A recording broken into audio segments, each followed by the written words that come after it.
Bonjour, je suis Samuel Mandonneau et nous sommes sur l'épisode avec la question comment marche la fonction mail de PHP. Question à laquelle je vais répondre avec l'aide de Ghislain Raveau. Bonjour Ghislain. Salut Sam. Bon alors Ghislain a des petits travaux chez lui en ce moment donc vous aurez des petits coups de marteau en bonus. Ah, des petits coups, oui. Voilà, mais je pense pas que ça devrait trop vous déranger pour nous entendre. Donc nous allons répondre à cette question et dans un premier temps on va répondre à une autre question, c'est comment tester la fonction mail en local.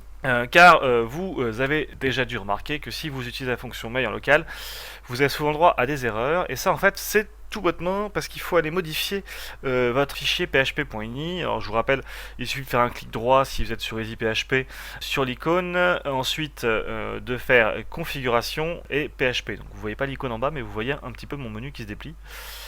Voilà. Et donc vous obtiendrez ce fichier, vous cherchez mail fonction, et c'est en fait cette variable qu'on va changer. Et Alors pour... Oui, vas-y. excuse-moi, dans WAMP c'est vraiment très simple. Il suffit de cliquer sur l'icône de WAMP, puis ensuite d'aller dans PHP et il y a le fichier php.ini. Voilà. On va remplacer du coup cette URL qui veut dire en fait localhost, qui veut dire votre ordinateur direct, par l'adresse SMTP de votre fournisseur d'accès. Donc moi je suis chez SFR, donc c'est smtp.sfr.fr. Vous trouverez dans les commentaires de l'émission une page où il y a la liste de tous les serveurs SMTP de tous les FAI, ce qui permettra du coup de trouver votre adresse SMTP à vous. Donc voilà, il suffit d'enregistrer le fichier. Normalement, EasyPHP se relance tout seul de mémoire. Voilà. Donc la fonction mail de PHP, la voici. Alors comme ça, elle ne fera pas grand chose. Il va falloir un petit peu la remplir. Voyons voir les différentes variables que demande cette fonction. Alors, donc première variable, c'est le mail qui va recevoir donc votre mail. Donc je vais mettre mon email avec un LAGmail, ça sera mieux. Donc c'est l'email du destinataire. La seconde variable, c'est le sujet, c'est-à-dire le titre du message qui apparaît. C'est la première chose que va lire votre destinataire. Test avec PHP par exemple.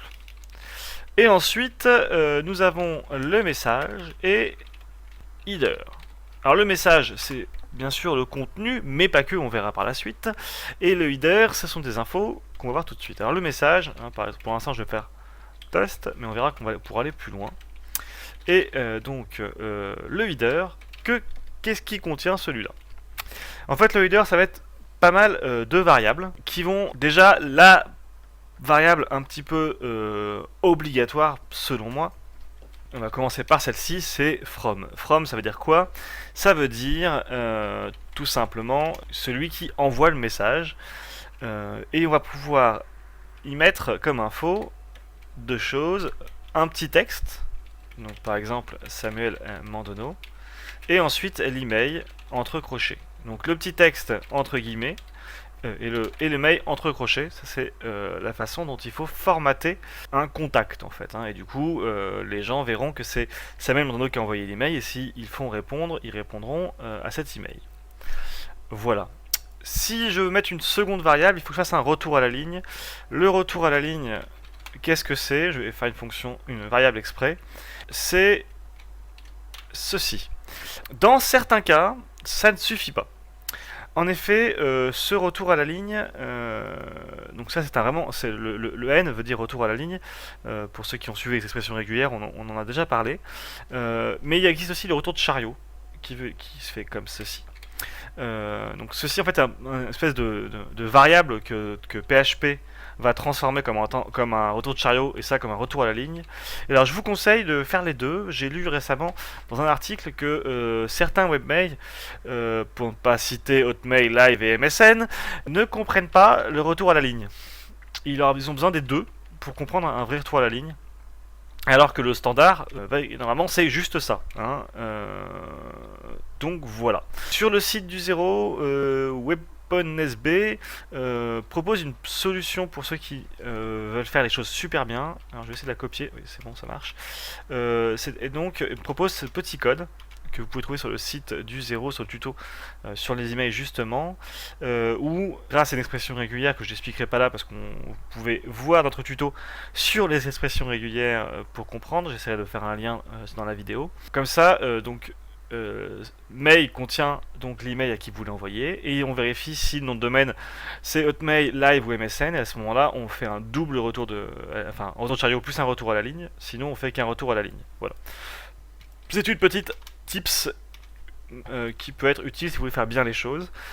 Parce que en fait pour l'instant le $R permet de faire un retour à la ligne, mais là en fait il y en a deux au final. Non, il n'y en a qu'un. Il y en a qu'un, Ah bon et un c'est un retour de chariot, c'est un retour à la ligne, ça ne se duplique pas normalement.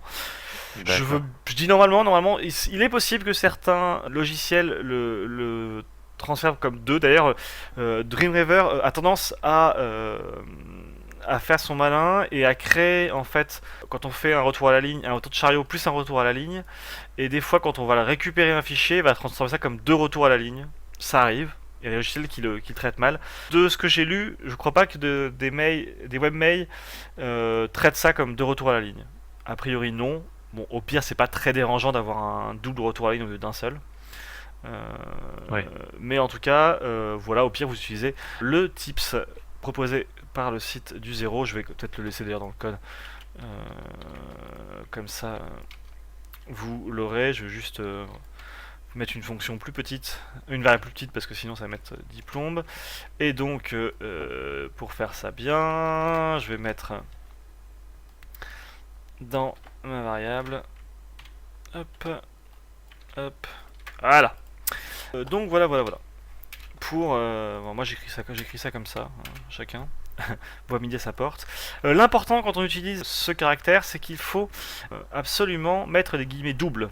La différence entre le guillemet double et le guillemet simple, c'est que dans le guillemet double, tout ce qui est dans le guillemet double, PHP va le traiter, donc transformer, s'il y a des variables, va remplacer la variable par son contenu. Donc si je mets ça, on ne verra pas le $mail, mais on verra bien mandono.s@gmail.com. Donc voilà, ça va traiter.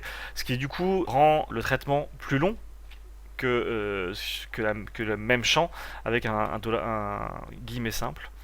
Et donc le fait de mémoriser ça dans une variable, ça permet du coup de traiter une fois ce caractère, et maintenant à chaque fois que je vais ajouter ma variable à la fin de chaque ligne, il mettra ce retour à la ligne sans avoir besoin de faire un traitement. Voilà pour l'explication. On continue maintenant dans nos variables. Donc on a dit qu'on vient de voir que from c'était l'expéditeur. Passons maintenant. On va d'abord. Je vais vous expliquer d'abord les 4 gros en-têtes importants, et puis ensuite on verra rapidement les autres, mais les 4 très importants. Nous avons ensuite reply to, qui veut dire en fait répondre à. Donc en gros, les gens voient que c'est Samuel Mandono mandono.s@gmail qui a écrit, mais on peut leur dire qu'ils doivent répondre à mon secrétariat par exemple, un secrétariat, voilà, qui a du coup. Oui, Ghislain, tu es en train de montrer ta souris. Oui, c'est pas tout à fait comme ça qu'on l'écrit. Oui, je m'en doute. Bref. Bon, hein, voilà. Bon, bref. On est d'accord. Bon, Otto, voilà, hein. Otto, voilà, par exemple. Imaginons un autre email. Voilà, on pense toujours à finir. Pour expéditeur, c'est pareil, mais bon, on va pas chipoter. Hein. Avec un E accent aigu à la place du premier I. Oui, expéditeur, excusez-moi. Je suis un peu dyslexique et donc assez mauvais. Donc ça, c'est l'adresse de retour. Donc ça, c'est l'email auquel les gens vont écrire. On peut aussi, d'ailleurs, souvent, on voit plutôt l'inverse d'ailleurs. On voit un truc genre le nom du site, genre mandono.com, qui a envoyé le mail, et quand on répond à vraiment au community manager par exemple. Voilà. Qui est donc là Samuel Mandono. On fait les choses proprement, magnifique. Et on continue. J'ai oublié un petit point avant pour continuer la variable. Donc je disais ensuite la version min. Voilà. Toujours avec un retour à la ligne derrière. Qu'est-ce que la version min? Mais en fait, c'est une version, c'est un peu comme quand on dit la version de HTML, HTML5, HTML4. C'est un petit peu dans ce type-là, mais c'est pour les emails, grosso modo. Et moi, de tout ce que j'ai trouvé sur le net, on utilise toujours la version 1. Donc voilà.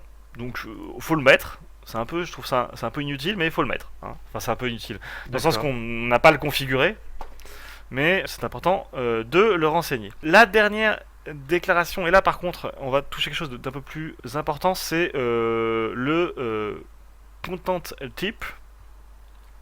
Donc littéralement, on va dire le type de contenu qu'on est en train d'envoyer. Hop. Parce qu'on peut envoyer différents mails. On peut envoyer des mails HTML ou des mails en texte. C'est-à-dire que des mails en HTML, on va pouvoir mettre du gras, mettre des liens. Alors attention, on ne peut pas mettre tout et n'importe quoi. Vous mettez des divs avec du CSS, il y a des grandes chances que la moitié des webmails n'y voient que dalle. Donc, faut pas chercher non plus trop loin. Un type classique, ça va être celui-ci. Text plain veut dire en gros qu'on a un texte sans contenu HTML. Et ensuite, donc, il faut rajouter après ça 2 points et le charset, ce qui veut dire en fait la table de caractères utilisée, donc la table ISO. 888.1 non 8859, je vais arriver -1. Vous avez souvent l'habitude de travailler en UTF-8. Cependant, il est déconseillé d'envoyer en UTF-8 parce que il y a des webmails qui ne gèrent pas bien, voire pas du tout l'UTF-8. Donc il est mieux d'envoyer à tout le monde en ISO parce que ceux qui gèrent l'UTF-8, qui sont des gens bien, vont aussi bien gérer l'ISO. Alors que l'inverse n'est pas réciproque. Donc il est conseillé, à moins que vous voulez absolument envoyer un mail en arabe ou en chinois, et à ce moment-là l'UTF-8 est obligatoire, d'utiliser donc d'utiliser l'ISO. D'accord, parce que l'ISO va quand même nous permettre d'utiliser les accents, les oui, CCD, l'ISO etc. permet de gérer les accents à la française, en fait. D'accord. Mais ça se limite à certains accents à la française et pas à tous. L'autre possibilité, enfin on va en faire, on va dire 3. Donc après le text plain, donc le texte HTML, pour cette fois-ci envoyer du texte, mais qui va traiter comme du HTML, avec la particularité forcément que le HTML ne va pas contenir toutes les possibilités. Il y a certains. Alors, pareil, j'essaierai de mettre dans les commentaires un site web qui est assez bien fait et qui liste toutes les différentes balises et qui va vous dire du coup quel webmail le gère, quel webmail les gère pas, et du coup vous dire lesquels sont utilisables à 100% et lesquels non. Pareil pour le CSS. Voilà, donc c'est assez pratique. Ça permet comme ça d'être sûr que notre il sera géré pareil partout. Chose pas évidente. Donc ça c'est les deux classiques. Et très souvent, si vous êtes des gens bien, vous allez envoyer aux personnes une version en texte et une version en HTML. Comme ça ils pourront voir d'abord votre version en texte, histoire d'être sûr que vous n'êtes pas un méchant hacker, avant d'aller sur la version HTML plus riche en contenu. Et pour ce faire, vous allez utiliser cette version là, multi par mixed, et qui veut dire en gros qu'on va avoir un mail qui aura une partie en texte plein, un mail une partie en HTML, voire aussi une partie contenant une pièce jointe, hein, parce qu'on peut envoyer une pièce jointe par mail, c'est magique. Voilà. Est-ce que tu sais ce que c'est Boundary Frontier? Alors la frontière, justement, on va voir une fois qu'on passera au contenu du message et qu'il faudra justement séparer la partie qui est en HTML de la partie qui est en texte, de la partie qui contient la pièce jointe, mais il faudra une frontière. Et donc c'est ça, la frontière, c'est ce fameux boundary qui est marqué frontière là, sur le site que j'ai copié. Et alors en général, ce qu'on fait, c'est qu'on va générer cette frontière de façon aléatoire avec, on y voit très souvent le code suivant. Hop, pourquoi nous faisons ça? Donc hop, Tout simplement parce que en faisant une chaîne, donc ça en fait ça random, ça envoie un chiffre aléatoire entre 0 et 1 avec plein de virgules, et MD5 ça transforme cette chaîne en une série de lettres et de chiffres qui sont dans un nombre très précis de je ne sais plus combien. Et en fait ça crypte en gros et ça renvoie tout le temps 32 caractères de mémoire, je crois. Et donc en fait en faisant cette petite fonction ça permet en fait de ressortir de façon aléatoire une chaîne de caractères de manière en fait à ce que imaginons qu'on avait laissé le mot frontière comme frontière, si jamais dans le mail on dit frontière, eh ben zouk, le mail est coupé. Donc pour être sûr que on va pas être coupé de façon aléatoire, on va mettre 3 tirés égal et une série aléatoire. Et pourquoi une série aléatoire et pas je vais taper sur mon clavier avec ma tête pour faire une série de caractères aléatoires? Tout simplement parce que ça pourrait laisser la porte ouverte aux hackers qui, s'ils connaissent votre frontière, eh ben, voilà, ils vont pouvoir l'utiliser pour eux-mêmes couper le message exprès et en envoyer un second derrière. On parlera rapidement des risques sur l'envoi d'email, des choses à savoir. Voilà. On va faire un petit rapide coup d'œil des possibilités autres. Nous avons dans les autres fonctionnalités le BCC, le CC. Est-ce que j'en ai d'autres alors et en fait on peut aussi remettre de mémoire le tout.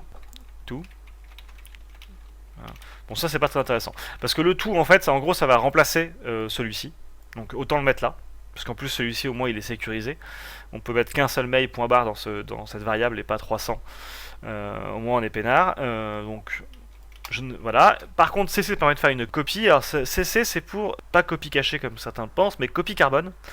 C'est-à-dire qu'en gros, ça sert à lister d'autres personnes qui recevront cet email, mais tous les gens verront la liste à qui vous avez envoyé l'email. Donc là, je vais pouvoir mettre une suite d'emails en les séparant par des points-virgules de mémoire. J'ai pas l'info, tiens. Faudra que je la trouve et que je vous la mette peut-être Mais en tout cas, voilà, vous pouvez mettre plusieurs mails, mais on les voit. Alors qu'avec BCC, Blind Carbon Copy, cette fois-ci, vous envoyez à une liste de personnes, mais tout le monde se verra comme étant l'unique destinataire de cet email. En gros, CC permet d'envoyer à un groupe de personnes qui se connaissent et qu'on veut absolument que quand ils répondent, ils puissent faire répondre à tous et continuer la discussion, alors que BCC c'est pour envoyer quelque chose qui est destiné à une seule personne et qu'on veut pas, enfin dès qu'on envoie un mail et qu'on veut pas que les personnes répondent à tout le monde, que c'est pas le but, c'est du BCC.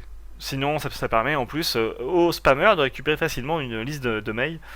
Ils sont contents, alors on évite d'utiliser CC, c'est vraiment que dans des cas très précis où on veut générer une discussion entre personnes qui sont consentantes. Il existe d'autres variables que je n'étalerai pas ici. On peut juste parler peut-être de celle-ci qui est donc la propriété, c'est X propriety. Donc ça, hop, copie caché et copie. En commentaire on ne le fera pas ici. Et donc le dernier c'est la priorité. Hop, X priorité, ça va de 1 à 5, 1 étant la priorité maximum, 5 la minimum. Ça permet en fait quand vous envoyez plusieurs emails à une même personne de leur dire bon ça c'est important, ça ne l'est pas. Donc ça ne compare pas cette priorité normalement avec les autres mails. Ça leur dit pas mon mail est mieux que les autres, ça veut juste dire que par rapport aux autres mails que j'ai envoyés, celui-ci est plus important qu'un autre. Voilà. J'espère que je suis clair. Oui, mais qu'est-ce qui nous permet de dire que notre mail est très important? Mais du coup, c'est-à-dire 1 très important, 5 minimal, 3 l'est pas. L'idée c'est en gros si c'est très subjectif. C'est subjectif oui, mais c'est par exemple là je t'envoie une actualité, c'est normal. Là je t'envoie un mail pour te dire que il y a un truc bizarre qui s'est passé sur ton compte, maximum. Par exemple. Ouais, d'accord. Ouais. Là, c'est que là tu viens d'acheter un truc sur mon site, je mets en haute, je te donne ta facture. Alors pour la newsletter, la newsletter, je vais la mettre, je la mets en 3. Un email pour juste te prévenir qu'on est en train de gérer ta commande, peut-être que je le mettrai en minimum. Voilà. Après, c'est à vous de voir. D'accord. Il y a très peu. Enfin, c'est pas ultra bien géré par les webmails de façon générale, mais bon, vous pouvez faire l'effort et peut-être que vous, de votre côté, vous pouvez aussi vous envoyer des mails à vous en mettant des priorités. Et je pense par exemple que Gmail peut arriver à utiliser cette information et donc du coup les répartir dans des dossiers en fonction de ça. Je crois que c'est gérable sur Gmail, de mémoire. Mais je ne mettrai pas ma main à couper, j'y tiens trop. Ensuite, maintenant passons au contenu. Donc le contenu, si on a mis directement un contenu type HTML, char7, on n'a pas besoin on met juste un texte. Si par contre on a mis un multiple, on va devoir aller plus loin. Et donc là, dans notre cas, vu que c'est très simple de mettre un contenu texte sans HTML ou avec HTML, vu qu'il n'y a pas besoin de... Voilà, c'est juste vous rédigez quoi. On va maintenant passer à notre schéma où nous avons décidé d'envoyer un mail avec de multiples parties. Et voilà comment ça va se passer. On va d'abord prévenir qu'on ouvre une partie en mettant la frontière. Ensuite, nous allons dire quel contenu va être affiché. Et ensuite, le contenu. Puis ensuite, une nouvelle déclaration pour dire pour une nouvelle frontière, une nouvelle déclaration de type, le contenu, et ensuite on va fermer. Alors, pour ce faire, donc on a notre message, hop, ici. Et donc, première chose, alors par sécurité, je commence par un retour à la ligne. On le fait, enfin je le vois très souvent. Et donc, les frontières, en fait, on va faire deux tirets pour dire qu'on c'est un petit peu l'équivalent de ceci en HTML, hein, voilà. Donc j'ouvre. Ensuite, je mets ma frontière. Voilà. Et je passe à la ligne. Magnifique. Je continue. Ensuite, je déclare mon type de contenu. Ah oui, tiens, je viens de me rendre compte que j'ai oublié un petit truc tout à l'heure. Alors, déclarer son type de contenu, c'est pas très compliqué. Hop, c'est la même chose qu'on avait vu plus haut, hein, sauf que là on le fout dans le contenu. Donc type, on commence par le HTML, soit. Retour à la ligne. Et alors après, ce qui est important de mettre, et que je n'ai pas mis tout à l'heure et qu'il faut mettre, c'est le Content Transfer Encoding. Alors, hop, je vais le copier, ce sera plus simple. C'est quoi ça? Hop, c'est cette fonction-là. Donc en fait, on peut la mettre. Alors, il faut la mettre à cet endroit-là quand ce n'est pas un contenu multiple. Si c'est un contenu multiple, il n'y a pas besoin de mettre là-haut. En gros, ça dit que la suite est transférée en 7, 8 bits. Le truc qu'est-ce que les bits? Alors c'est un peu bizarre parce que c'est assez proche de la problématique de l'ISO et du TF8. En fait, c'est donné en combien... en fait, un bit, c'est quoi, hein? C'est le fameux 0 ou 1, c'est un bit. Je dis pas de bêtises. Si on fait en 2 bits, ben c'est 0, il y aura deux infos pour déterminer une donnée, enfin 2 0 ou 2 1 ou un 0 1 1 ou un 1 0 pour donner une info. Donc du coup, on va avoir 4 infos différentes, d'accord? Ainsi de suite, en 3, on va en avoir 8, et ainsi de suite jusqu'en 7, 128, et en 8, 256. Donc en gros, quand on parle en 7 bits, on peut faire 128 caractères différents, alors que quand on passe en 8 bits, on peut en faire 256. Donc en 128 caractères, vous allez pouvoir envoyer un message sans accent, et en 8 bits, vous allez envoyer des caractères avec accent. C'est-à-dire qu'en gros, vous tronquez la table de caractères que vous avez choisi, ISO, aux 128 premières ou aux 256 premières ou aux 512 premières et ainsi de suite. Dans notre cas où on parle en français, du coup 8 bits est important pour avoir tous les caractères spéciaux de la langue française. Si vous travaillez en UTF-8 et que vous avez besoin de caractères chinois, je pense que ça peut peut-être aller plus loin, mais j'en suis pas sûr. Je vous laisse faire votre recherche. Voilà. Est-ce que j'ai été clair sur la question de bits? Oui, d'ailleurs pour la petite anecdote, donc on écrit A en bits 0, 1, 0, 0, 0, 0, 1. Voilà. Comme ça vous le saurez. Vous pouvez passer dans une conversation où vous avez l'air super intelligent ou pas. Ensuite, vous allez faire un autre retour à la ligne et là, vous allez pouvoir rajouter votre message en HTML. Message en HTML, hein, que je mets en gras. Vous avez vu? C'est magnifique. Et ensuite, une fois que vous avez fini votre message en HTML, vous allez faire un dernier retour à la ligne pour bien montrer qu'on a fini. On va passer à une nouvelle partie. Et bien, une nouvelle partie, rebelote, on ouvre une nouvelle frontière, sans fermer l'autre, oui, je sais. On va à nouveau déclarer le type de contenu, sauf que là, on va mettre en contenu sans HTML. Voilà, et rebelote sans HTML, et là on verra que du coup normalement les caractères vont passer comme enfin ça s'affichera tel quel, il y aura pas de, ça sera pas en gras, on verra strong sans HTML, ce qui est moche, hein, je vous conseille pas de mettre du HTML quand on dit qu'on n'en met pas, hein. On va juste en mettre un, hein, sans HTML, la preuve, voilà, magnifique. Très bien. Magnifique, magnifique. Et ensuite... Et en fait, par contre, pourquoi est-ce qu'on met 2 fois la frontière? La frontière, il me semblait que c'était vraiment pour terminer. Alors non, la frontière, en fait, on va ouvrir une nouvelle frontière quand on commence une nouvelle partie. Et en ouvrir une nouvelle quand on va... Alors en fait, là, en gros, tu ouvres une frontière en disant...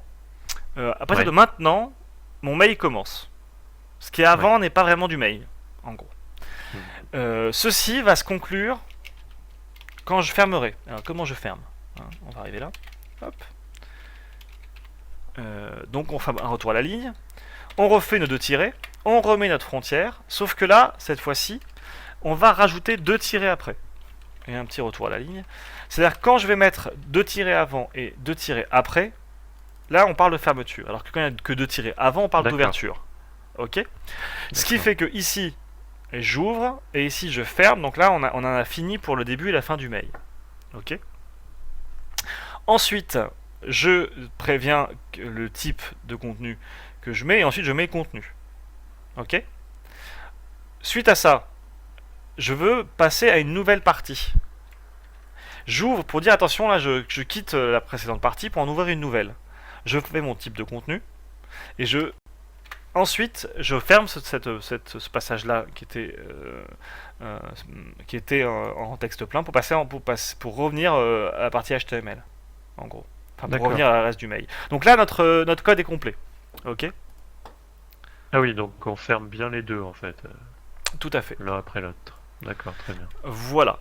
Voilà. Et donc, dernier point que nous allons aborder dans ce tuto, c'est l'envoi de fichiers. C'est vachement pratique d'envoyer une pièce jointe. En fait, on va être assez proche de ce qu'on vient de faire. Donc là, le schéma actuel, sauf qu'on va du coup rajouter la pièce jointe. Et vous allez voir que c'est un peu particulier la façon dont c'est fait. Le schéma qu'il faut atteindre est un peu space.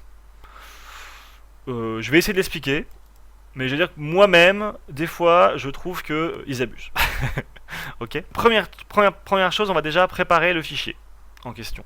Pour ça, je vais d'abord copier un code où nous allons récupérer une image que j'ai préalablement mis dans mon dossier. D'ailleurs, je vais vérifier le nom de mon image. Voilà, elle s'appelle photo.jpeg. Magnifique. Hop. Donc, je lui demande d'ouvrir avec la fonction open de PHP la photo. Ensuite, je lui demande de lire et de mettre donc le contenu dans une variable. Et en fait, cette fonction a besoin d'avoir le nombre de données qu'il y a dedans, le nombre de caractères. Et donc, on va lui donner la taille complète de ma photo pour qu'il sache pour qu'il aille jusqu'au bout. Voilà. Et une fois que c'est fini, je referme mon fichier. Et donc j'ai dans cette variable mon image qui va être une suite de caractères illisibles. Mais si on dit que c'est du JPEG, on comprend que c'est du JPEG. Ok. On va utiliser 2 fonctions pour transformer donc ce contenu en un contenu qui sera en base 64 bits. Donc là, c'est-à-dire qu'en gros, on va découper par paquet de 64. Et afficher. Alors je sais plus à quoi sert la fonction chunk split. Oui, alors c'est retourner. Donc on transforme ici en base 64 bits notre contenu. Et là, on va découper, on va faire un retour à la ligne tous les 76 caractères. C'est une norme dans l'envoi d'email. Voilà. Donc, vu que c'est la norme, on le fait. On est gentil et on le fait. Maintenant qu'on a préparé notre mail, enfin notre pièce jointe, donc on peut faire ça avec un fichier PDF, hein, avec n'importe quoi, avec un fichier zip, avec tout ce que vous voulez. Attention quand même que votre fichier ne soit pas trop lourd, parce que s'il est trop lourd, vous dépasserez sûrement la mémoire autorisée par PHP, et deux, les webmails n'acceptent pas non plus des fichiers de 100 Go d'un coup. Même ni de 100 MO souvent d'ailleurs, hein. En général c'est souvent les webmails, les mails en général, même pas que les webmails d'ailleurs, c'est autour de 3-4 MO le maximum par pièce jointe. Et le total de 10 MO je crois sur l'ensemble des pièces jointes, mais c'est pareil, ça dépend vachement d'un hébergeur de mail à l'autre.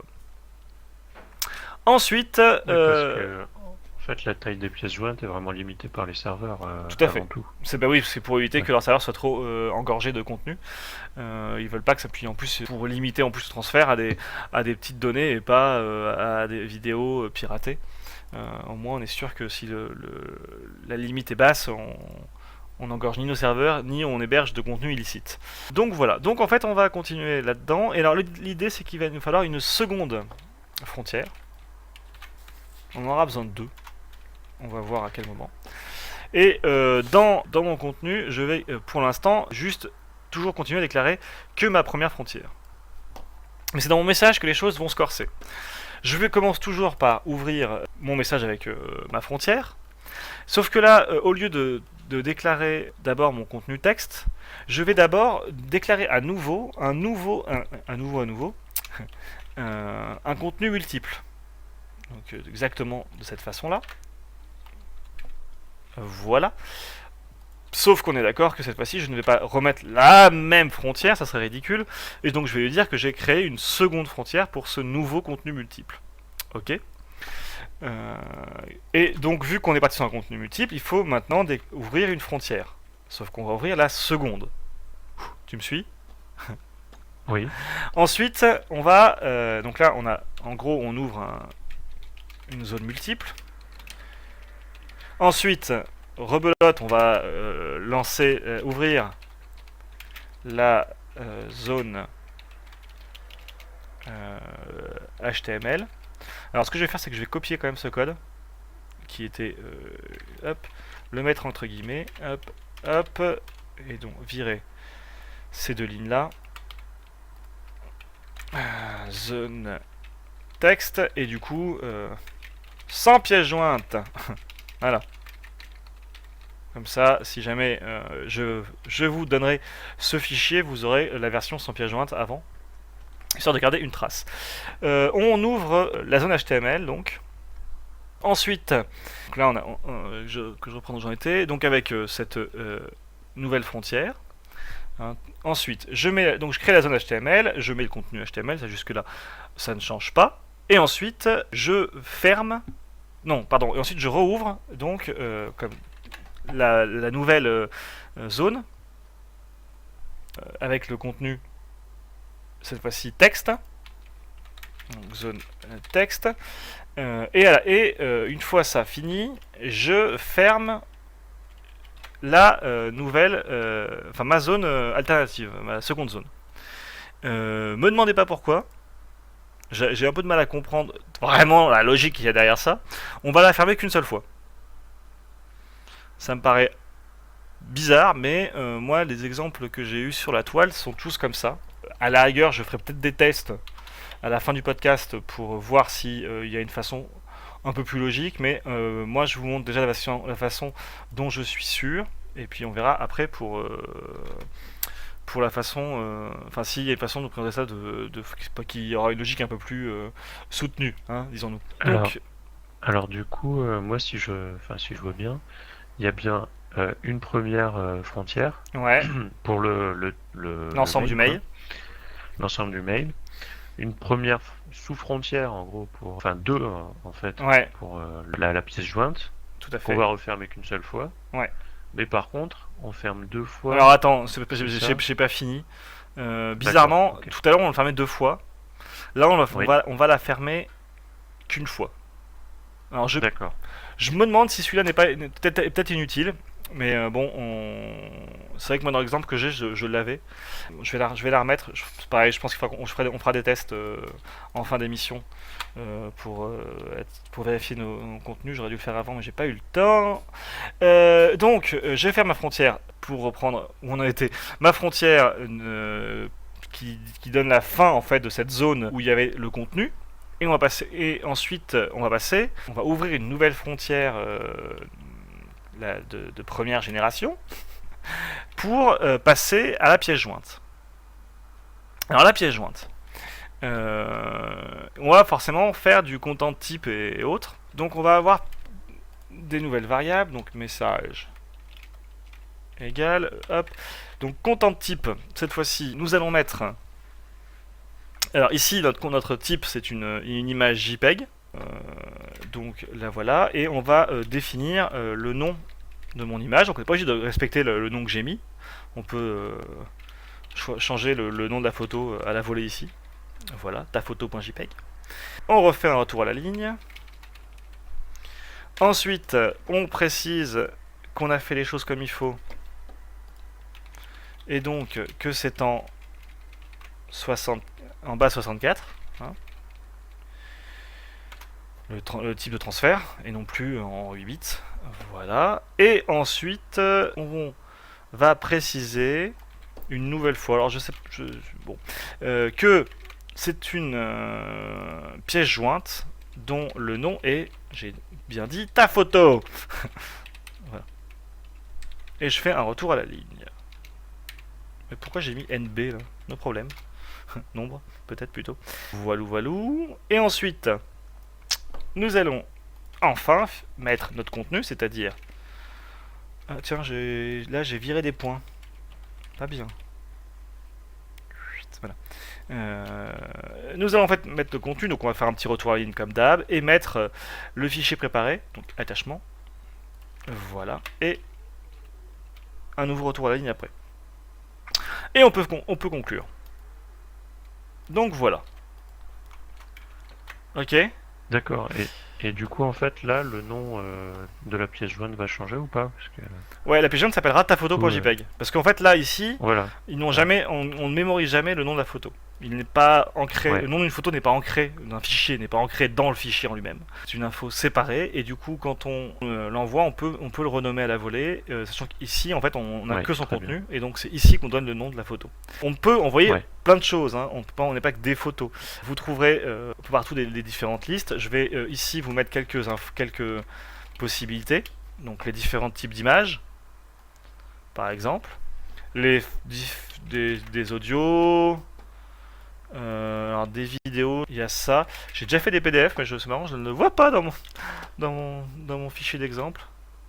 Il suffit sur Google de faire content type et de préciser le format. Donc par exemple content type PDF.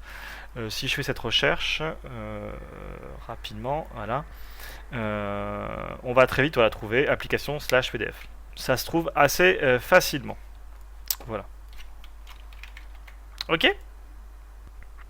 Donc on va vérifier notre code. Alors, on va reprendre depuis le début. Donc je rappelle, ici c'est simplement, en cas où on envoie un mail chez Hotmail, Live et MSN, de changer la façon dont on fait les retours à la ligne, parce qu'ils ont décidé de ne pas respecter la norme.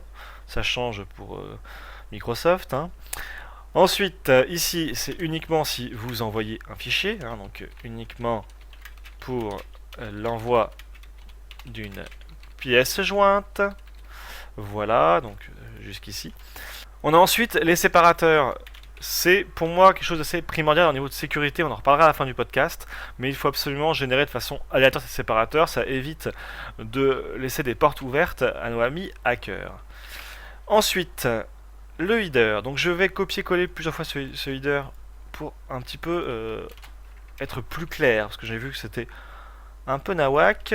Donc on va le copier plusieurs fois, on va faire une première version qui est dédié aux gens qui envoient un email dans une version unique, donc sans pièce jointe ou sans version alternative au mail.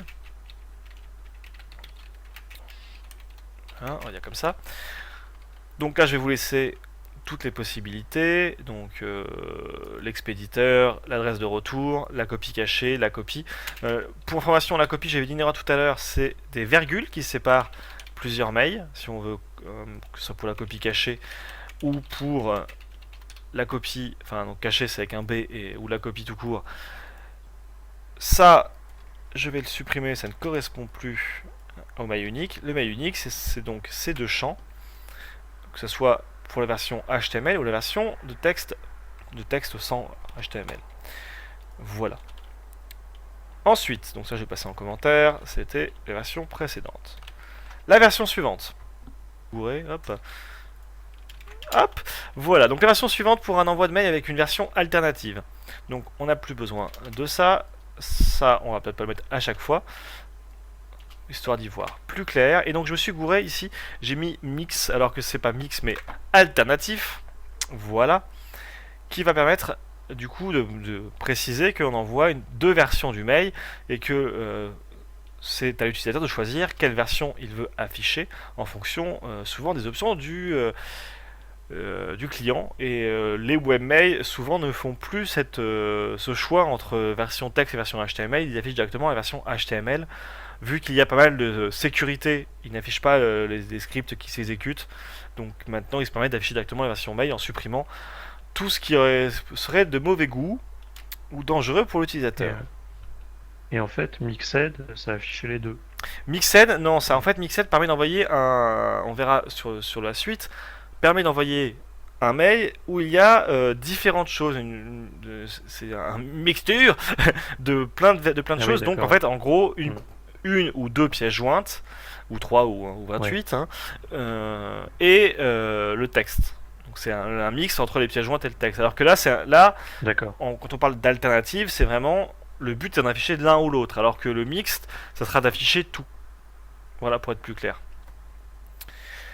Vérifions si on n'a pas fait d'erreur. Alors, ici, on a oublié un point. C'est le seul. Voilà. Donc, on va continuer à cleaner le code. Donc là c'est la version texte, j'ai inversé les propos, ça c'est la version HTML, message en HTML, sans HTML, donc c'est l'inverse, avec HTML la preuve, et donc sans HTML, et la preuve se fera tout seul.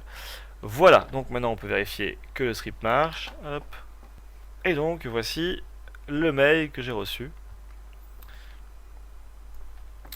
Ensuite, la version avec, cette fois-ci, une pièce jointe. Donc, je commente le précédent. Donc, version avec pièce jointe.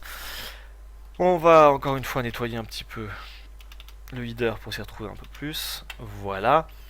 Donc là, on était bien sur du mixte. Par contre, c'est la seconde fois ici. Là, on parle d'alternatif.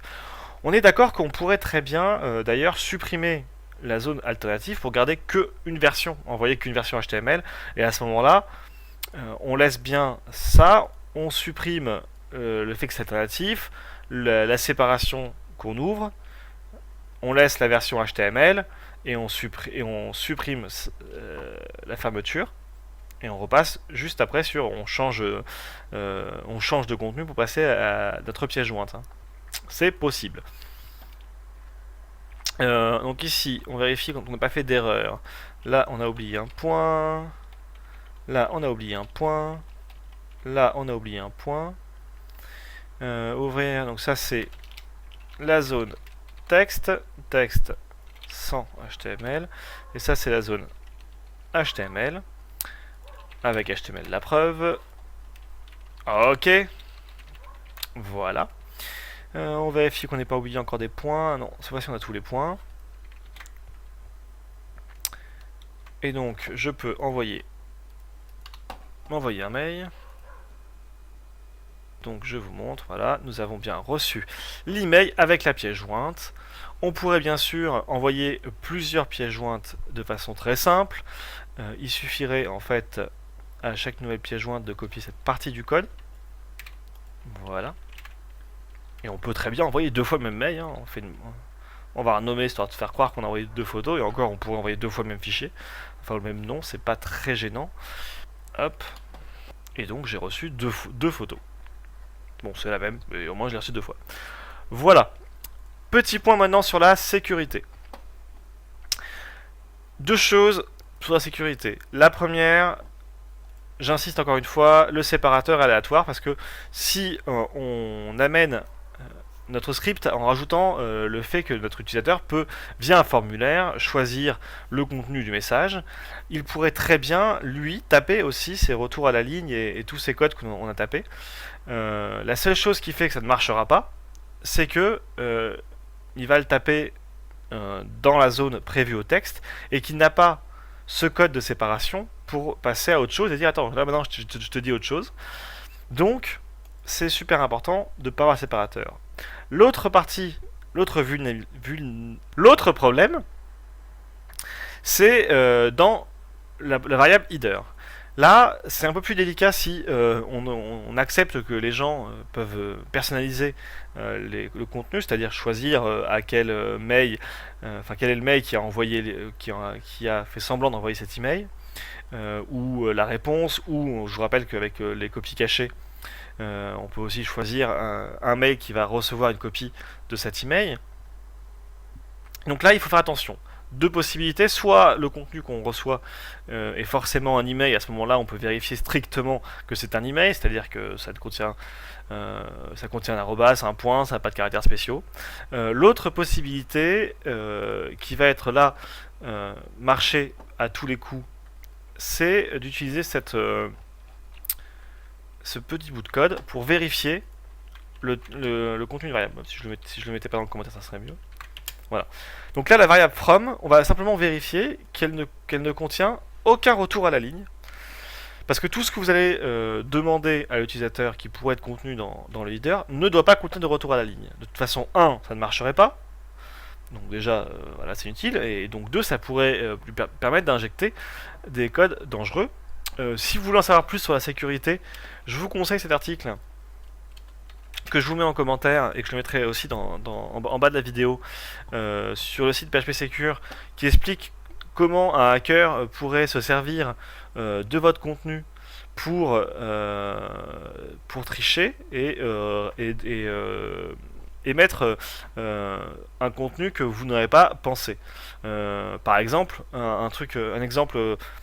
un des exemples qui montre sur le site, c'est au lieu de renseigner un email, je mets un retour à la ligne et je dis que je veux envoyer l'email à un autre mail et que le content type c'est un texte, c'est un content type mixte ou alternatif, où je définis moi-même un séparateur et du coup dans la partie où je choisis le texte, je remets ce séparateur et comme ça je vais pouvoir envoyer un texte tout à fait différent du texte prévu. C'est comme ça que travaillent les hackers pour spammer et vous envoyer des mails en disant que votre compte Apple a besoin d'être mis à jour et que vous devez lui donner leur carte bleue de façon express. Parce que si jamais ils envoyaient le mail depuis leur propre serveur ou depuis, comme nous, notre ordinateur, on envoie en même temps des informations sur l'IP de notre ordinateur, sur qui on est. Donc du coup, à la fois ils essaieraient de vous pirater, mais ils annonceraient à la terre entière qui ils sont et on pourrait facilement les retrouver. Ils sont un peu plus malins que ça, ils vont donc utiliser des failles dans des sites pour envoyer massivement ces mails. Et là, quand on va regarder, on tombera sur un site qui n'a rien à voir, qui a juste laissé une porte ouverte à cette combine. Voilà pour la partie sécurisation. Est-ce que tu as des questions, Ghislain ? Non, c'est très bien. Juste un petit mot pour dire que ce tuto a été une demande express de l'un des viewers qui m'a posé la question sur YouTube. Et n'hésitez pas, si vous avez des questions sur ce tuto, vous pouvez les poster en commentaire, on répondra. Si jamais vous avez d'autres sujets que vous voulez qu'on aborde, n'hésitez pas à nous laisser un message sur YouTube et je vous répondrai, soit en faisant une vidéo, soit en vous disant que c'est pas possible, que c'est pas notre domaine d'expertise. Sur ce, je vous souhaite une bonne journée.